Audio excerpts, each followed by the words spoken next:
श्री स्वामी समर्थ सर्वांना. कसे आहात सर्वजण? आज आपल्या किचनमध्ये आपण बनवले आहेत ड्रायफ्रूट्सचे लाडू, ते पण बिना पाकाचे, बिना साखरेचा वापर करता.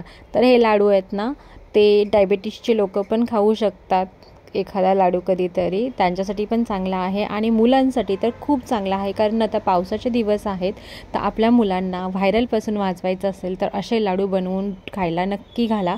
त्यासाठी लागणारं साहित्य आहे: 1 वाटी बदाम, 1/4 वाटी खजूर, अर्धी वाटी गूळ, पाव वाटी पिस्ता, पाव वाटी पांढरे तीळ, 1 वाटी आहे ते इथे किशमिश म्हणजेच मनुके, अर्धी वाटी इथे घेतलं आहे काजू, 1/4 वाटी मखाना आणि 1/4 वाटी सुक्या खोबऱ्याचा खीस, 2 चम्मच तूप टाकले. आणि तुपामध्ये सगळ्यात आधी मी आपले जे मनुके आहेत ते छान असे भाजून घेतले. त्याच्यानंतर मी बदाम छान भाजून घेतलेत. नंतर आपण भाजला आहे तो मखाना असा भाजायचा की तो हाताने इझिली तुटला पाहिजे. नंतर आपण काजू आणि पिस्ता पण छान भाजून घेतला आहे. आणि त्याच्यानंतर आपण परत त्याच्यामध्ये खोबरं भाजून घेतलं आहे. नंतर आपण तीळ आहेत ना आपले, ते पण छान भाजून घेतले तुपामध्ये. आणि सगळ्यात शेवटी आपण इथे खजूर आहे ना, तो पण तुपामध्ये छान भाजून घेतला आहे.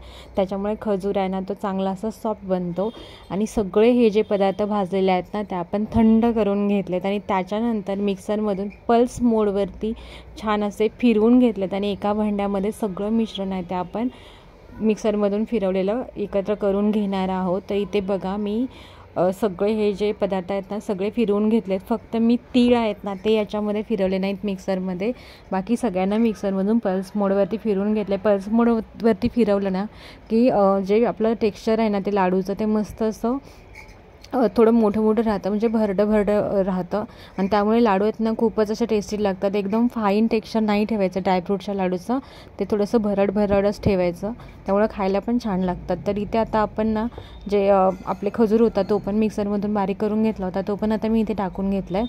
खजूर टाकून पण आपण थोडंसं एकजीव करायचं. आणि मी आधी पण म्हटलं होतं की मी जे तीळ आहेत ना ते आपल्या मिक्सरमधून फिरवले नाही आहेत, ते आपण आहे तसेच टाकणार आहोत.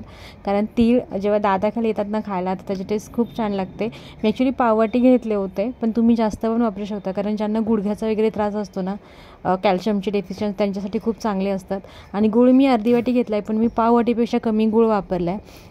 तुम्ही गूळ नाही वापरला ना तरी चालेल. फक्त इथे मग थोडंसं आपलं जे खजूर आहे ना त्याचं प्रमाण वाढवा आणि गूळ नका वापरू. मग त्यामुळे ते ना डायबिटीसचे लोक पण एखाद लाडू तर नक्कीच खाऊ शकतात. आणि मग आता आपण हे सगळं आहे ना ते पदार्थ सगळे एकजीव करून घेतलेत हाताने चांगले. आणि आपण याच्यामध्ये आता 2 चम्मच तूप टाकतो आहे. आणि तूप टाकल्यानंतर पण आपण हे सगळं जे मिश्रण आहे ना ते हाताने चांगलं असं एकत्र करून घेणार आहोत. आणि तुम्हाला जर हे लाडू आहेत ना ते एकदम फाईन पेस्टवाले बनवायचे असतील ना, तर आता आपण हे सगळं एकत्र केल्यानंतर तुम्ही परत त्याला मिक्सरमधून फिरवून घ्या आणि मग त्याचे लाडू बनवा. ते एकदम असे फाईन असे बनतात. पण मी सजेस्ट करेल की ड्रायफ्रूटचे लाडू आहेत ना तर ते थोडेसे भरडेच बनवा, त्याची टेस्ट खूप छान होते. आणि आत्ता बघा इथे आपण काहीही गरज पडत नाही, बाइंड खूप छान होतात, मस्त असे लाडू वळले जात आहेत. कुठला पदार्थ टाकायचे त्याच्यामध्ये ॲड करायची गरज नाही, मस्त असं होतात. ते जेवढं जे प्रमाण आहे ना तेवढं प्रमाण वापरून जरी तुम्ही लाडू बनवले ना तर तुमचे लाडू एकदम परफेक्टच बनतील.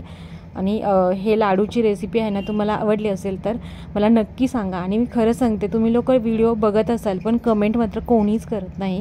तर प्लीज तुम्ही कमेंट करा, कारण तुम्ही जेव्हा कमेंट करता तेव्हाच आम्हाला प्रोत्साहन मिळतं काहीतरी नवीन करण्यासाठी.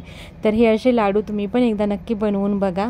आणि माझ्या रेसिपीज आवडत असतील तर लाईक, शेअर, सबस्क्राईब आणि कमेंट मात्र आठवणीनं करा. आणि तुम्ही सर्वजण जो मला सपोर्ट करताय तो तुमचा सपोर्ट माझ्या पाठीशी असाच राहू देत. खूप खूप धन्यवाद.